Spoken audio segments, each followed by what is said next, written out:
Buenos días a todos. Ahora vamos a ver el primero de los tres castigos de Dios a estos tres personajes, que son la serpiente, que es más bien Satanás camuflado, que es Eva y que es Adán, es decir, la mujer y el varón.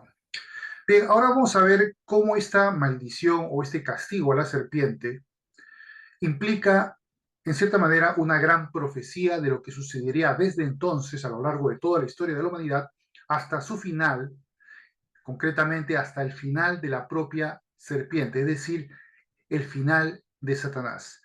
¿Y cómo sucede este drama? Vamos a verlo ahora a continuación. Bien, empezamos pues viendo cómo Satanás mismo se inmiscuye en el huerto del Edén como este animal. Y lo primero que va a hacer es decir a la primera pareja humana que él es muy bien intencionado, que Dios no tiene buenas intenciones, hay mala fe en la parte de Dios, y Satanás es un buen consejero que vale la pena oírle, recibir su consejo y pues obedecer lo que él diga.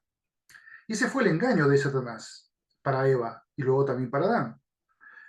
¿Y cómo, qué fue lo que consiguió? Pues a su acariciada meta de ganarse su confianza y someterlos a su dominio como un dios. A partir de ese momento, Satanás tomaría los dominios del mundo como un dios, por supuesto no el dios todopoderoso, sino como un dios menor, un dios sencillo, que dominaría y sometería a la especie humana a su control hasta el día de hoy. Ahora, esto tomó por sorpresa a Dios. Dios se extrañó, dijo, uy, se me chispoteó algo, algo falló y me han fallado los planes y se me metió este y me incordió el asunto y me desbarató mis planes. No, en realidad no es algo que tomase por sorpresa a Dios. Él permitió, como aquí lo digo, dentro de sus planes, él quería conquistarnos no por nuestros méritos y logros morales, es decir, no por una pretensión propia de haber conseguido la santidad y la realización como seres moralmente perfectos por los méritos humanos, porque él sabe que el ser humano no puede lograrlo y que él va a caer de todas maneras tarde o temprano en esa mentira satánica, sino que Él quiere conquistarnos por su amor a nosotros al enviar a su amado Hijo a morir para expiar nuestros pecados. Esto significa que Él pagará a sus expensas y no a las expensas nuestras, nuestra salvación, para permitir así que podamos amarle en reacción a su misericordia. De tal manera que al saber nosotros la misericordia de Dios para poder ganarlo sabiendo lo miserables que somos y lo impotentes para poder cumplir la ley de Dios, Él envía a su amado Hijo para que sufra algo terrible, espantoso, y de esa manera podemos entender cuál es el amor de Dios para nosotros. Y por eso aquí, primera de Juan 4 al 19, lo dice enfáticamente. No es que nosotros le hayamos amado a Él, porque Él nos amó primero. Primero nos ama Dios y permite que podamos amarle en respuesta a lo que Él en su amor hizo por nosotros al enviar a su amado Hijo a morir en la cruz. Él nos amó primero y eso nos debe llevar a amarle a Él. No decir, ah, no, yo aquí no necesito amar a Dios porque yo soy perfecto y yo soy muy bueno y por lo tanto yo me he ganado el cielo. No, eso jamás va a suceder. Y eso lo sabía Dios. Entonces, sí, vamos a hacer la pregunta, ¿no? Si la intriga de Satanás estuvo en los planes de Dios, entonces, ¿por qué echarle la culpa al diablo, a Satanás? Si estaba dentro de los planes de Dios, se supone que no habrá que culparlo, ¿no? Pues no. Y vamos a ver cómo en Romanos capítulo 9, del verso 19 al 23, Pablo nos explica por qué sí debe ser exculpado. Recordemos a Judas, ¿sí? Judas también estaba profetizado y tenía un plan. Él iba a cumplir siendo el traidor y Jesús lo sabía. ¿Pero eso le libró de culpa? No. Fíjense lo que dice aquí Pablo. Dice, pero me dirás, ¿por qué pues inculpa? Porque ¿quién ha resistido a su voluntad? Mas antes, oh hombre, ¿quién eres tú para que alterques con Dios? Dirá el vaso de barro al que lo formó, ¿por qué me has hecho así? ¿O no tiene potestad el alfarero sobre el barro para hacer de la misma masa un vaso para honra y otro para deshonra? ¿Y qué si Dios, queriendo mostrar su ira y hacer notorio su poder, soportó con mucha paciencia los vasos de ira preparados para destrucción, y para hacer notorias las riquezas de su gloria, las mostró para con los vasos de misericordia que él preparó de antemano para gloria? Aquí solamente no está hablando de humanos, también está hablando de ángeles, arcángeles como Satanás y los demonios. Todo está bajo la soberanía de Dios y de su plan y de sus fines. Bien, si esta serpiente, Satanás mismo, tuvo un papel en los planes de Dios, ello no le exculpa de su perfidia y de su maldad. Y por eso él va a recibir esa maldición, ese castigo, que va a destruir la comunión entre la humanidad y Dios. Por haber hecho eso, tiene que recibir un castigo, porque el efecto, como vimos anteriormente, de haber pecado y desobedeciendo a Dios y también haciéndole caso, confiando en Satanás, fue lo que desencadenó la expulsión de Adán y Eva de ese idílico Edén en el cual Dios los había colocado para unas condiciones muy inferiores y más dolorosas, como ya vamos a ver en los próximos estudios sobre el castigo de la mujer y el castigo del varón. Bien, ¿qué es lo que dijo Dios entonces? Aquí empezamos a estudiar este asunto. A ver, dice: y Jehová Dios dijo a la serpiente: por cuanto esto hiciste, maldita seas entre todas las bestias y entre todos los animales del campo, sobre tu pecho andarás y polvo comerás todos los días de tu vida. Y uno se puede hacer la pregunta, y bueno, yo creo que mucha gente lo ha pensado más de una vez: ¿es esta maldición realmente una maldición a las serpientes como animales? Y hay ciertos estudios que dicen que las serpientes efectivamente pudieron tener patas cortitas y un día la perdieron. Pero ¿será eso o eso tiene que ver realmente con lo que dice Génesis aquí? Algunos podrían pensar eso, ¿no? Ah, es un castigo a las serpientes y por eso las serpientes se arrastran sobre la tierra. O estamos hablando de una metáfora realmente. Y aquí tengo que decir enfáticamente que estábamos hablando de una metáfora. Esta es una metáfora, no de las serpientes biológicas, sino estamos hablando de lo que representa a Satanás.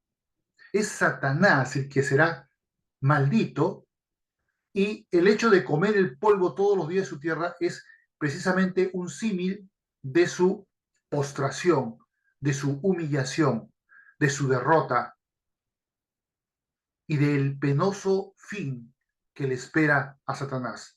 Él, de ser el querubín protector, el fastuoso ser maravilloso que fue en su principio, ahora se convertirá en un ser maligno, miserable, y que verdaderamente, metafóricamente, se está arrastrando sobre su pecho, sobre la tierra, y comiendo el polvo de su propia postración por el castigo de Dios. Vamos a analizar más entonces este castigo. Dice: ¿será que la maldición de Dios se aplicará a todas las especies de serpientes que desde entonces serían despojadas de patas y por ello condenadas a arrastrarse sobre la tierra? Bueno, ya lo acabo de mencionar. La respuesta es no. Esto no es una referencia a serpientes biológicas, esta es una metáfora animal de Satanás, tal como Jesús, fíjense, es metaforizado como un cordero. ¿Recuerdan? El cordero de Dios que quita el pecado del mundo, y en Apocalipsis también aparece en muchas partes como un cordero. Por lo tanto, podemos preguntar: ¿es que Jesús es un cordero? Y cuando hablamos de Salvador, ¿estamos hablando de corderos? No, no estamos hablando de corderos, estamos hablando de Jesús. Igual, con Satanás, cuando estamos hablando de la serpiente, ¿estamos hablando de las serpientes biológicas? No, estamos hablando de Satanás.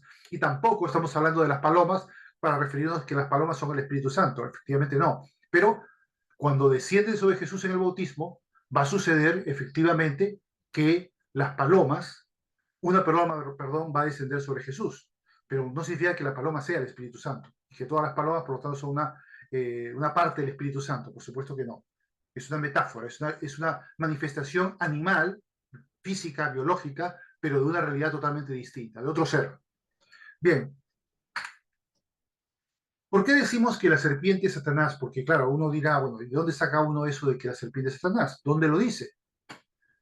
Bien, vamos a ver este pasaje de Apocalipsis 12, capítulo 9. El capítulo 9 tiene muchas cosas que decir sobre este asunto, pero no podemos, por tiempo, podernos hablar de ellas porque nos iríamos por las ramas y al final esto se convierte en varias horas y muy complicado y muy difícil. Bien, dice lo siguiente el verso 12, perdón, el verso 9 del capítulo 12. Dice, y fue lanzado fuera el gran dragón, la serpiente antigua. Fíjense, ¿a qué serpiente se está refiriendo? A la serpiente de Génesis capítulo 3, que se llama ¿cómo? Diablo y Satanás. Ahora, también va a decir una cosa interesante. Dice que es un gran dragón. Y esto nos lleva a otra figura metafórica de la serpiente, es decir, de Satanás, que se conoce como el dragón. Y aquí nos va a dar una pista para entender que lo que se profetiza en ese pasaje de Génesis tiene un significado más profundo y que no, primero, no se refiere a las serpientes biológicas, pero también no solo se refiere a Satanás, sino a otros grupos más. Ahora lo vamos a ver. Luego dice, el cual engaña al mundo entero, fue arrojado a la tierra y sus ángeles fueron arrojados con él. Ah, y tiene también ángeles que colaboran con él. Entonces tendremos a Satanás, los ángeles, y luego vamos a ver. Bien, aquí lo pongo al final en amarillo, pero primero vamos a ver lo que dice arriba. Dice, ¿este gran dragón se trata solo de Satanás? Como acabo de decirlo, no. También incluye su séquito de demonios que le sirven cuando, como Lucifer, se rebeló contra Dios, consiguió que un tercio de las huestes angelicales se rebelaran también. Un tercio. Dice, pero el dragón constituye también a todos los seres humanos que le sirven y le han servido a lo largo de la historia a través de sus gobiernos, religiones e ideologías. Este gran dragón, la serpiente antigua, que es en realidad, aquí lo pongo en amarillo, fíjense, es la sumatoria del gran dragón o la serpiente antigua, perdón, dice Satanás, sus demonios y los reinos y civilizaciones humanas bajo el control de Satanás. Fíjense que es algo más complejo y más numeroso. Y seres humanos están incluidos y son parte de ese gran dragón, no solo Satanás. Veamos a ver este capítulo, perdón, el capítulo 12, el verso 3 al 5, también de Apocalipsis, que dice lo siguiente, o sea, unos versos más adelante de lo que vimos antes. Dice, también apareció otra señal en el cielo, he aquí un gran dragón escarlata que tenía 7 cabezas y 10 cuernos. Aquí vemos pues las 7 cabezas y 10 cuernos y también 7 diademas, ¿no? Como lo podemos ver encima de las cabezas. Y sus cabezas 7 diademas. Y su cola arrastraba que la tercera parte de las estrellas del cielo y las arrojó sobre la tierra. Y el dragón se paró frente a la mujer que estaba para dar a luz a fin de devorar a su hijo tan pronto como naciese. Esa mujer evidentemente es María. Luego también veremos que es una representación de Israel, pero bueno, en este caso concretamente es evidentemente María, que estaba para dar a luz a Jesús a fin de devorar a su hijo tan pronto como naciese. ¿Qué pasó? Que efectivamente en el tiempo del nacimiento de Cristo, Herodes el Grande, que era un hombre muy perverso, cuando por parte de los Reyes Magos se entera de que en Belén nació el, el Mesías, el rey de Israel, el legítimo rey de Israel, él se turba y decide enviar alguaciles para matar a todos los niños menores de 2 años, porque esto no sucedió antes del nacimiento, sino después del nacimiento. Entonces él se quiere asegurar de que si está en Belén, ese niño esté muerto.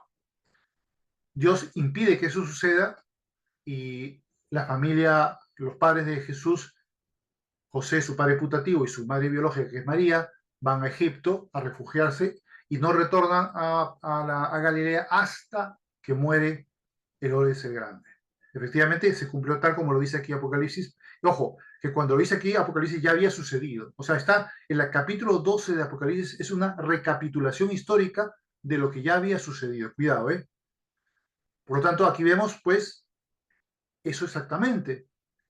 Aquí lo está diciendo de manera metafórica o simbólica, pero está hablando de el nacimiento de Jesús y de María y cómo fue intentada su muerte por parte de Herodes el Grande. Pero este dice, y dio a luz un hijo varón que regirá con vara de hierro a todas las naciones, y su hijo fue arrebatado para Dios y para su trono.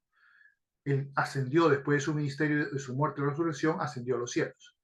Bien, ahora, este, este pasaje de Apocalipsis, sabiendo que la Biblia es eminentemente coherente, ya tiene paralelos en el libro de Daniel, y no solamente en una parte, sino en el capítulo 2 y en el capítulo 7. En el capítulo 2, cuando habla de el sueño de Nabucodonosor, que ve una estatua impresionante, un ser humano glorioso, con una cabeza de oro, un pecho de plata, un vientre de bronce y unas piernas de hierro y parte de hierro y barro cocido.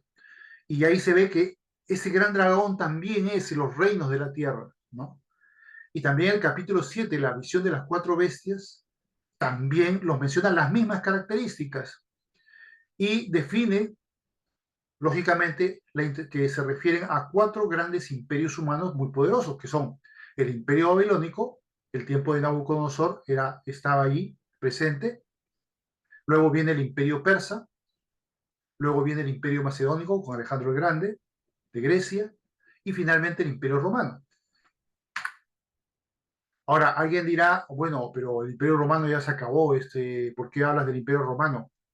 Ya no tenemos el Imperio Romano, cuidado.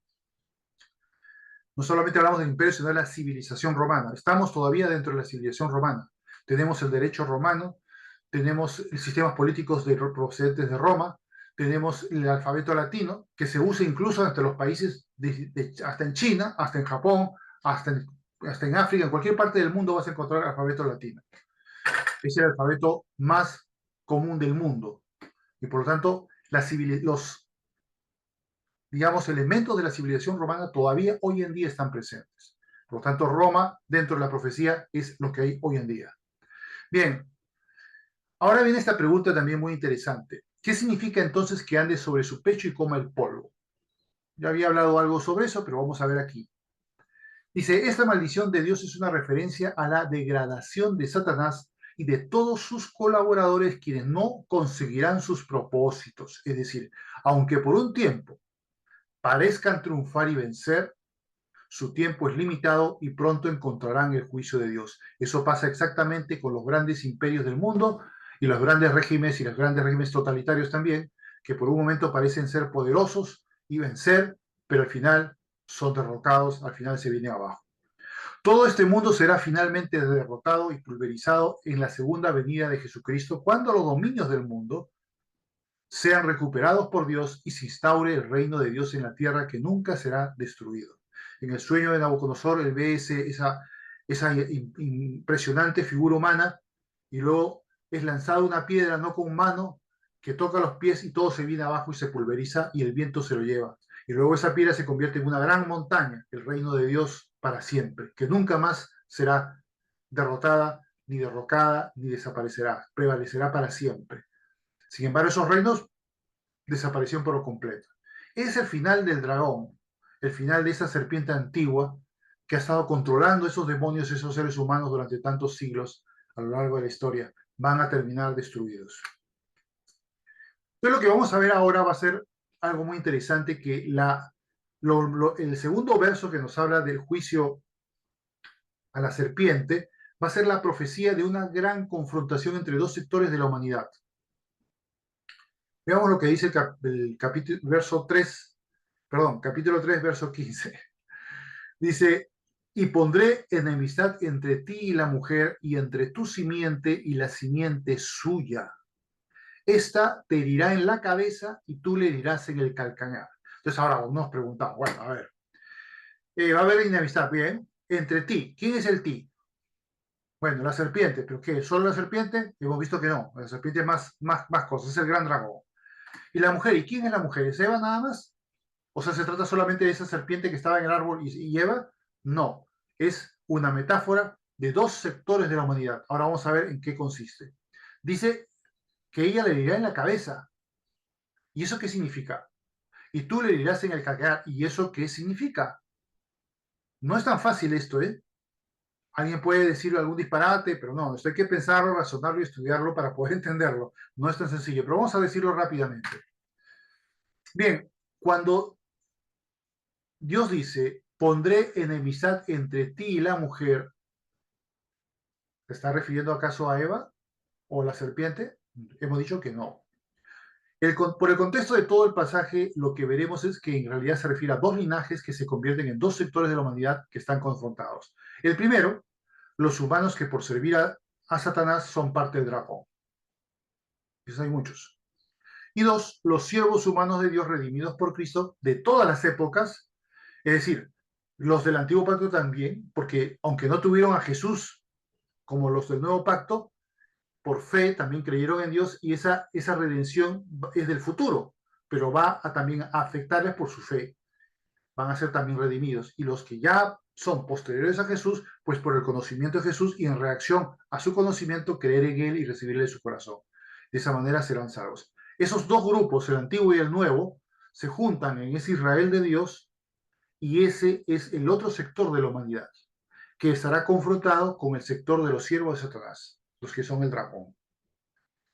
Bien, este pasaje tiene un carácter evidentemente profético y lo entenderemos mucho mejor cuando veamos el significado de la simiente de la serpiente y de la simiente de la mujer. Porque uno dice, bueno, ¿quién es la simiente de la serpiente? ¿Será el anticristo? ¿Y quién es la simiente de la mujer? ¿Será solo Jesús? Claro, es el descendiente. ¿O es algo más que eso? Vamos a ver ahora. ¿Qué es la simiente del dragón? Es decir, la serpiente antigua. ¿Y qué es la simiente de la mujer? Y aquí pongo en dos colores, en verde una respuesta y en azul la otra respuesta. La simiente del dragón es no una persona, es el linaje espiritual de Satanás. No estamos hablando de sus descendientes, evidentemente. Estamos hablando de su linaje espiritual, es decir, a todos aquellos que se convierten en servidores de Satanás, enemigos de Dios, que no quieren creer y que rechazan a Dios, y rechazan a Jesús. Y constituye toda la humanidad rebelde a Dios presidida por él. Luego viene la otra, el otro sector. La simiente de la mujer es el linaje de Dios presidido por Jesucristo. Vamos a ver cómo el mismo Jesús lo explica en Mateo capítulo 13, versos 24 al 30. Dice así. Le refirió otra parábola diciendo, el reino de los cielos es semejante a un hombre que sembró buena semilla en su campo, pero mientras dormían los hombres vino su enemigo y sembró cizaña entre el trigo y se fue. Y cuando salió la hierba y dio fruto, entonces apareció también la cizaña. Vinieron entonces los siervos del padre de familia y le dijeron, Señor, ¿no sembraste buena semilla en tu campo? ¿De dónde pues tienes cizaña? Él les dijo, un enemigo ha hecho esto. Ya sabemos qué enemigo es. Y los siervos le dijeron, ¿quieres pues que vayamos y la arranquemos? Él le dijo, no, no sea que al arrancar la cizaña arranquéis también con ella el trigo. Esperen. Dice, dejad crecer juntamente lo uno y lo otro hasta la siega. Interesante, ¿no? Van a convivir los dos sectores. Y al tiempo de la siega yo diría a los segadores, recoged primero la cizaña y atadla en manojos para quemarla, pero recoged el trigo en mi granero. La gran separación. La segunda venida de Jesús a suceder a esto. Aquí vemos pues cómo ambas simientes, la de Satanás, la cizaña, y la de Cristo, el buen trigo, conviven en el mundo y solo en la segunda venida de Jesús se separarán ambas simientes. Esto significa que no solo podemos decir que dicha simiente de la mujer sea Cristo, sino que también todas sus ovejas lo son, los creyentes en Jesús, en Cristo. Toda esta simiente será aborrecida y atacada por la simiente de Satanás. Yo creo que esto es evidente. Todos los que sabemos de historia entendemos perfectamente esto. Esto lo podemos comprobar en el presente en varias partes del mundo donde se persigue la fe cristiana y a lo largo de la historia. Eso es evidente. Hoy en día todavía hay cristianos que están siendo perseguidos. Hay una confrontación continua entre las tinieblas y la luz, entre los de Satanás y los de Dios. ¿Qué dice Juan, verso 15, perdón, capítulo 15, el verso 18 al 19? Dice, si el mundo os aborrece, sabed que a mí me ha aborrecido antes que a vosotros. Si fuerais del mundo, el mundo amaría lo suyo, pero porque no sois del mundo, antes yo os elegí del mundo, por eso el mundo os aborrece. Esto es lo natural que va a suceder entre los cristianos y el mundo. El mundo los va a aborrecer, va a confrontarlos, va a atacarlos. Es verdad que hay zonas del mundo donde esa confrontación es muy tenue, como el occidente, pero hay otros países donde islámicos o no islámicos, simplemente ateos, que también están persiguiendo y hostigando a las iglesias cristianas y hay esta confrontación. Esto ya empezó a suceder apenas Jesús inició su ministerio.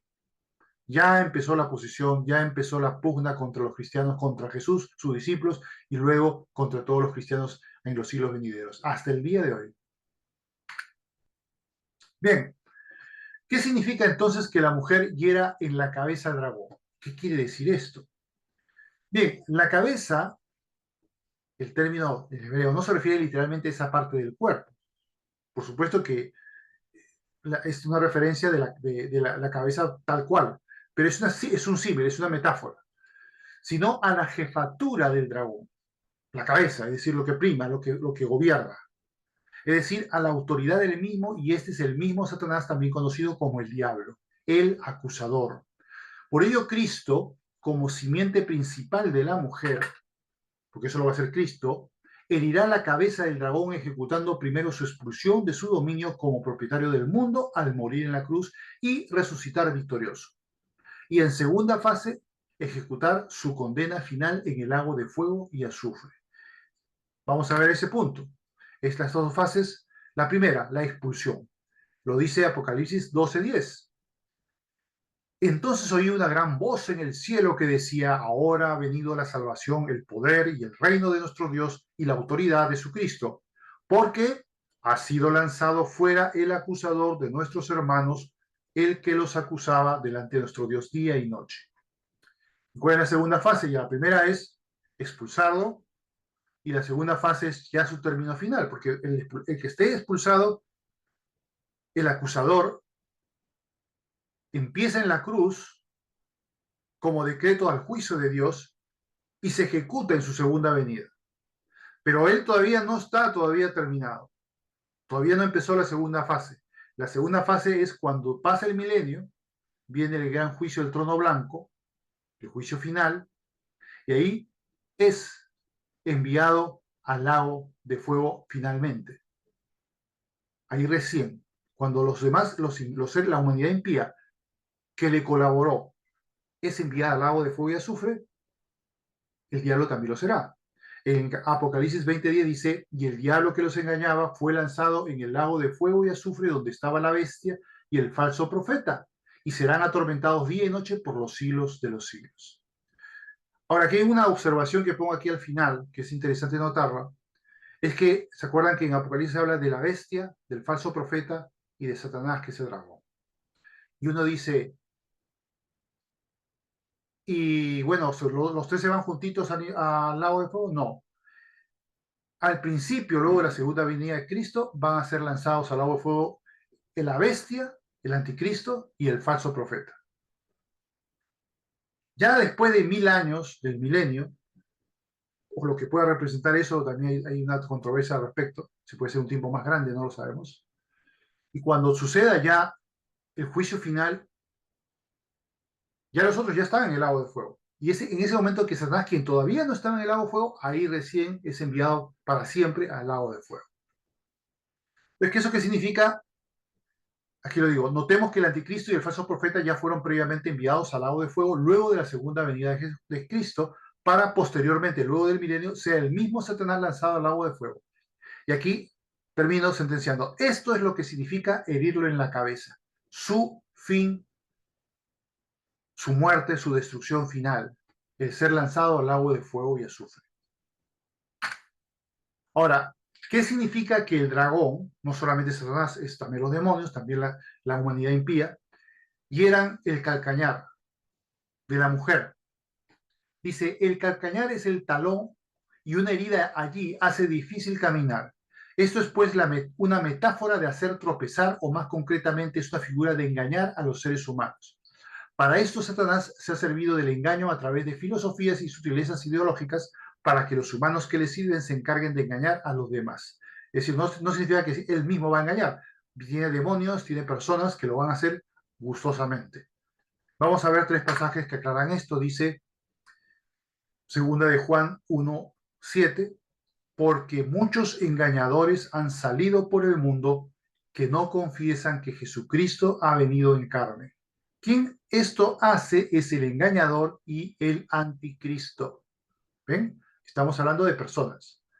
2 de Timoteo 3:13. Mas los malos hombres y los engañadores irán de mal en peor, engañando y siendo engañados. Luego 1 Timoteo 4:1. Pero el Espíritu dice claramente que en los postreros tiempos algunos apostatarán de la fe, escuchando espíritus engañadores y a doctrinas de demonios. O sea, nuevamente vemos que esos espíritus engañadores y doctrinas de demonios son personas y son demonios. Y todos bajo la égida o bajo el control de Satanás, que es el que les reina, que les gobierna, que les dirige. Y aquí podemos llegar a la conclusión final.